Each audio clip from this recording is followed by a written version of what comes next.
लोक असं म्हणतात की प्रेमात पडलेल्यांचे मुख्यतः दोन प्रकार असतात. काही ते जे प्रॅक्टिकली विचार करून प्रेमात पडतात, काही ते जे इमोशनल होऊन प्रेमात पडतात. पण मला काय वाटतं की प्रेमात पडलेली व्यक्ती नाही तर त्याच्या समोर आलेली सिच्युएशन ठरवते की त्या व्यक्तीनं प्रॅक्टिकली वागायचे का इमोशनली वागायचे. याही गोष्टीची सुरुवात होते आमच्या मैत्रीपासून. पण ही मैत्रीच्या पलीकडे कधी जाते हे आम्हाला कळतच नाही. कारण प्रसंग तसे सुंदर रचले जातात की आमच्यापैकी कुणीही प्रॅक्टिकली विचार करावा असा विचारच करत नाही आणि न कळत आम्हाला एकमेकांवर प्रेम होतं. पण म्हणलं ना, फक्त इमोशन्सनी रिलेशन्स चालत नाही. त्यासाठी प्रॅक्टिकल विचार करावा लागणारच होता कधी ना कधी, आणि ती वेळ येते. आणि त्या विचारातून दोघांनाही असा निष्कर्ष लागतो की आपलं आयुष्य आपण दोघ जण कधीच सोबत नाही जगू शकत. हा म्हणजे या गोष्टीसाठी त्या दोघं स्वतः कारणीभूत नसतात. प्रत्येक रिलेशनशिप सक्सेसफुल होण्यासाठी दोन व्यक्ती सोडून दुसऱ्या बऱ्याच गोष्टी त्याच्यात इन्व्हॉल्व असतात. परिस्थिती असते, घरचे असतात, अनेक व्यक्ती असतात. त्याच्यामुळं ते काही शक्य नव्हतं असं त्यांना लक्षात आलं. या गोष्टीवरनं दोघांचे वाद पण झाले आणि वादामध्ये ती घराच्या बाहेर पडली.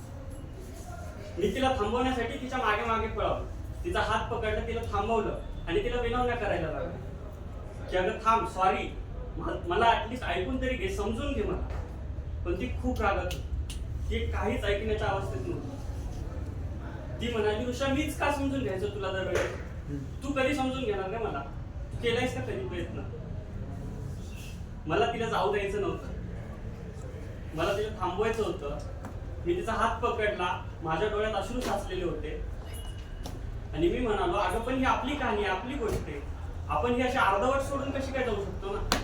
आपल्याला ही पूर्ण केली पाहिजे. पण तिचा राग अनावर झाला होता आणि त्या रागाच्या भरात ती असं काहीतरी बोलेल याची मला बिलकुल कल्पना नव्हती. ती म्हणाली, गोष्टीची सुरुवात चांगली झाली तर याचा अर्थ असा नाही होत की गोष्टीचा अंतही चांगला झालाच पाहिजे. अँड यू नो व्हॉट, ही अशी अपूर्ण कहाणी सुरू करण्यापेक्षा आपण ही कहाणी सुरूच नव्हती करायला. आणि माझ्या हातातला तिचा हात तिने झटकला आणि तेवढ्यात मी स्वप्नात उठलो. हो, ते स्वप्न होतं, ते स्वप्न होतं. पण प्रेमात पडलेल्या व्यक्तीसाठी असं स्वप्न म्हणजे भूकंपच, नाही का? मला तिच्याशी बोलायचं होतं पण मी बोलू शकत नव्हतो, कारण खऱ्या आयुष्यात देखील आमच्या दोघात वाद झालेच होते. हा पण एवढंच की तेव्हा स्वप्न एवढे भयंकर नव्हते. पण स्वप्नातून उठल्यानंतर नॉर्मली माणसाला नॉर्मल होण्यासाठी थोडा वेळ लागतो. मीही तो वेळ घेतला, हरवलेला श्वास पकडला आणि ठरवलं की हा बोला मिटवायचा. मी धडपडत फोन शोधला, चॅट्स उघडले, कारण कॉल केल्यानंतर ती उचलेल आणि बोलेल याची खात्री मला नव्हती. चॅट्स उघडले, पण चॅट्स मध्ये पण नेमकं बोलू काय काहीच सुचत नव्हतं. सकाळची सूर्योदयाची वेळ होती. सूर्याचा प्रखर प्रकाश माझ्या डोळ्यांपर्यंत पोहोचला आणि त्या प्रकाशाकडे बघताना माझ्या मनातून आवाज आला. माझं मन म्हणाला की चुकून जर काही चूक झाली असेल तर माफ करशील ना? चुकून जर काही चूक झाली असेल तर माफ करशील ना? काम कितीही असो पण तुझ्यापर्यंत काही नाही. पण जर कधी वेळ नाही देऊ शकलो तर माफ करशील ना? मन जे काही बोलत होतं ते सगळं मी लिहायला लागलो. माझं डोकं चालत नव्हतं, माझं मन माझ्या वतीने तिच्याशी बोलत होतं. मन म्हणालं की चुकून जर काही चूक झाली असेल तर माफ करशील ना?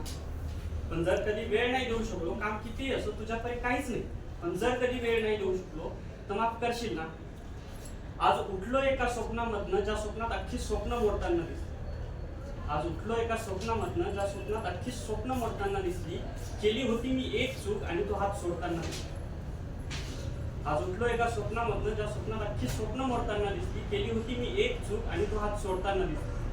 दचकून उठलो, श्वासासाठी पण धडपडत होतो. दचकून उठलो, श्वासासाठी पण धडपडत होतो.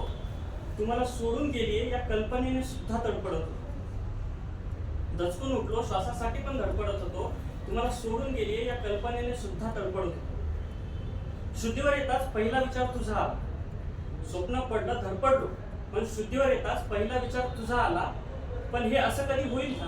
हा विचार परत केला. विचारातून सत्याची जाणीव झाली.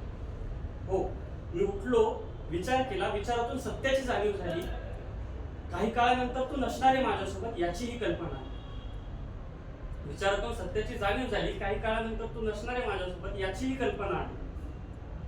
त्यामुळे आपल्यातला प्रत्येक क्षण आनंदाचा जावा असेच प्रयत्न असतात. तर माझं मन एवढ्या सगळ्या भावना व्यक्त करताना थोडंसं इमोशनल होतं.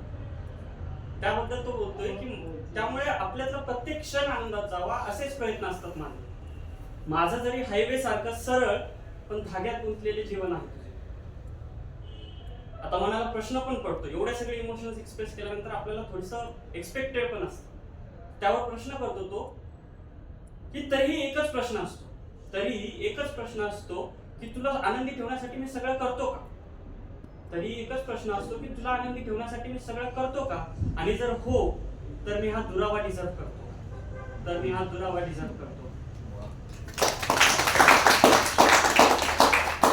आणि मनाने हे कवितेच्या रूपात बोललेले शब्द मी तिला मेसेज म्हणून पाठवले. किती सिंपल वाटतं ना, असं बघायला प्रेम इझी वाटतं, सिंपल वाटतं, पण त्याच्यातले जे कॉम्प्लिकेशन्स असतात जे पडणाऱ्यांनाच माहिती असतात. पण हे निगेटिव्ह वगैरे काही बोलत नाही मी प्रेमाबद्दल, कारण आपण नाण्याची एकच बाजू बघितली, आता दुसरी बाजू पण येते. तो मेसेज तिच्यापर्यंत पोहोचतो. तिची पण अवस्था काही चांगली नसते. ती पण घराच्या कोपऱ्यामध्ये गुडघ्यांना कवटाळून बसलेली असते दुःखामध्ये. तिच्यापर्यंत मेसेज पोहोचतो. ती मेसेजचा आवाज ऐकताच ती फोन उचलते आणि कविता वाचायला लागते. कविता वाचता वाचता तिच्या डोळ्यातले अश्रू व्हायला लागतात. आणि त्यानंतरची 2 मिनिटाची नीरव शांतता तिच्या मनात होणाऱ्या बदलांना साक्षी असते. ती ठरवते की आपण भेटायचं आणि बोलायचं. आता सायंकाळची सूर्यास्ताची वेळ. ते दोघे एका कॅफेमध्ये आम्ही भेटलो. माझ्या तोंडून एक पण शब्द निघाला. विचार डोक्यात खूप चालू आहेत, पण मुखातून एक पण शब्द बाहेर पडत. काय बोलावं तेच सुचत नाही. मग तिने शेट केलं. तिने कॉफी ऑर्डर केली आणि तीच बोलायला लागली. त्यारे बोल ना काहीतरी, म्हणजे बोलायला भेटलोय ना आपण. जेवढी सगळी मोठी कविता पाठवली आहे, बोल काहीतरी, आता गप्प काहीच बोल. मी विचारांना ब्रेक दिला आणि सॉरी पासून परत चालू केलं. जे काही झालं खरंच मी सॉरी बोलतोय तुला, माझं चुकलं, मी खूप काही बोलून गेलो रागाच्या भरात. आणि तिची ही थोडीफार चूक तिला जाणवली. ती म्हणली की आय एम ऑल्सो सॉरी, मी तुला समजून घ्यायला पाहिजे. ऍक्च्युली आपण दोघांनी एकमेकांना समजून घ्यायला पाहिजे.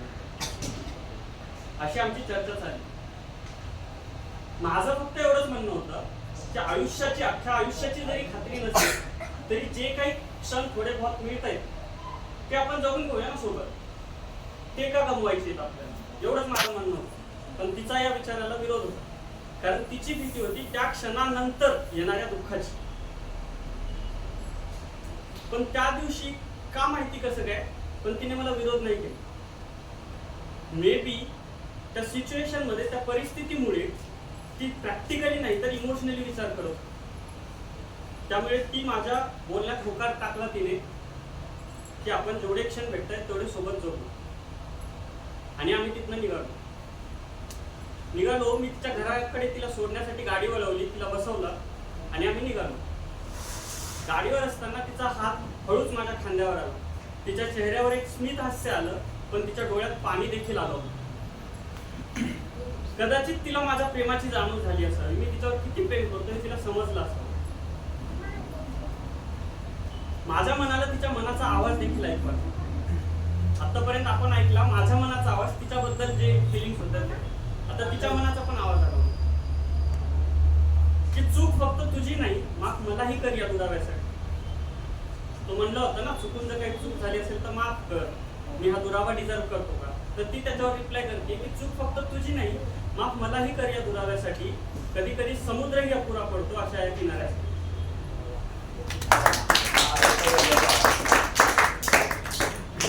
चूक फक्त तुझी नाही, माफ मलाही कर या दुराव्यासाठी. कधी कधी समुद्रही अपुरा पडतो अशा या किनाऱ्यासाठी.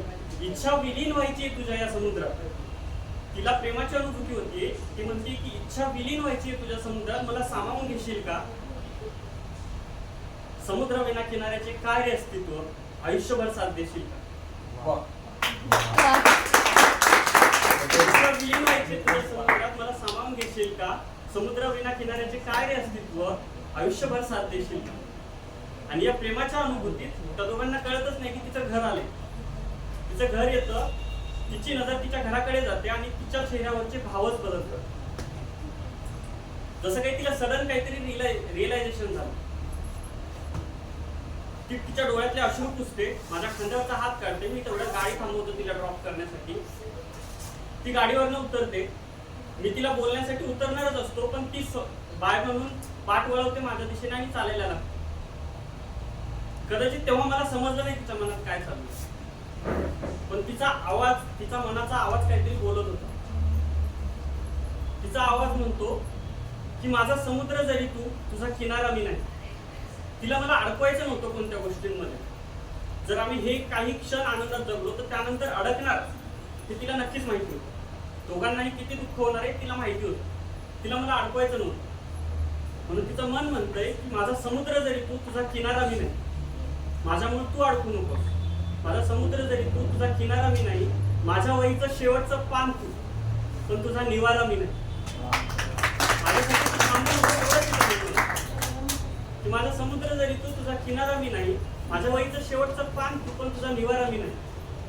मी नाही थांबवू शकत तुला या गुंतलेल्या धाग्यांनी. मी नाही थांबवू शकत तुला या गुंतलेल्या धाग्यांनी. तुला जावंच लागेल. किनारा अस्तित्वात असो वा नसो, समुद्राला जिवंत राहावंच लागेल. समुद्राला जिवंत राहावंच लागेल.